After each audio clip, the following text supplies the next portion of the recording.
может, и сплясать может, и стихи прочитать.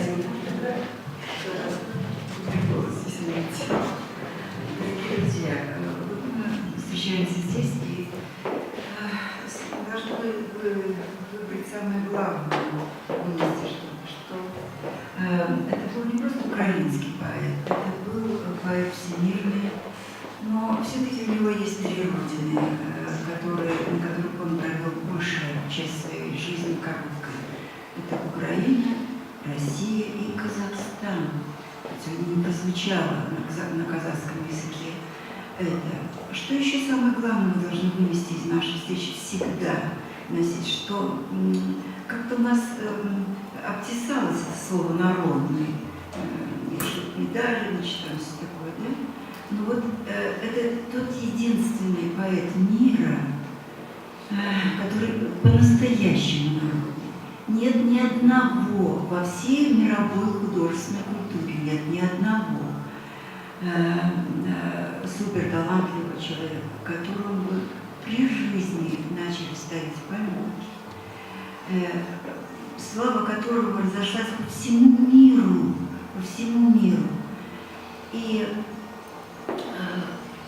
150 памятников, более 150. Последний памятник был поставлен в Москве как раз в то время, когда мы с вами праздновали 200-летие со дня рождения Тараса Григорьевича в гимназии искусств. Этот памятник самый грандиозный. И он говорит именно о вкладе, о той доле художественной культуре нашей страны, России, которую Шевченко представляет своим творчеством. Понимаете? Вот напрасно перед этим сейчас считали на смерть Шевченко Некрасова, да? Он говорит, что это русский поэт. Он говорит, что это русский поэт. Это наш человек. Вот, потому что, видите, наши славянские нации, мы, в общем-то, как бы нас ни разлучали, мы все равно родные люди. И в то время, когда лилась кровь на Майдане, когда с моей родной консерватории с крыши стреляли по тем, кто находился на площади, мы пели, мы плакали, мы читали его стихи, пел весь город, пел хор в музыкальном училище искусств, гимназии искусств. Мы понимали ценность этого человека, его великий вклад в историю культуры и вообще в историю нашей жизни. Много из того, что написано им, кажется, написано просто вчера. Например, доборолась Украина до самого края. Прямо на сегодняшний день.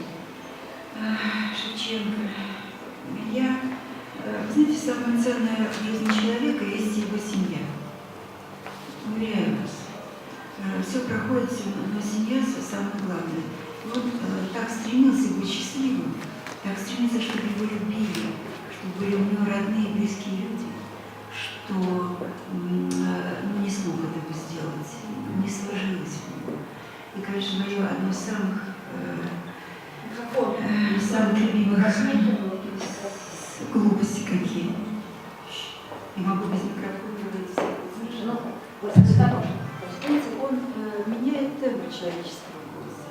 И вы не чувствуете теплоту, не чувствуете тех эмоций и тех видов, которые идут от человека. Совершенно ненавижу.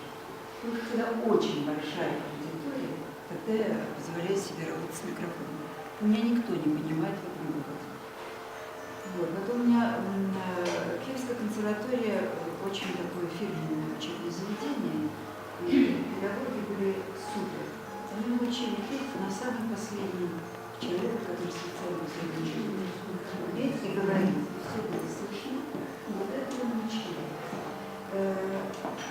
Я еще хочу сказать еще то, что... я хочу почитать свое любимое стихотворение. Поскольку оно проходит через вот эту тоска о семье, о любимых близких людях, оно проходит через всю его жизнь. вы знаете, что он боролся с этим, как обычный человек, хотя он гений, необыкновенный гений. Но он боролся как обычный человек, то есть анестезия, при анестезии. Анестезия это дело, и поэтому умер он от тяжелой очень болезни водянки. Он спускался по ступенькам Академии художественных дел Василия. Россия все равно ему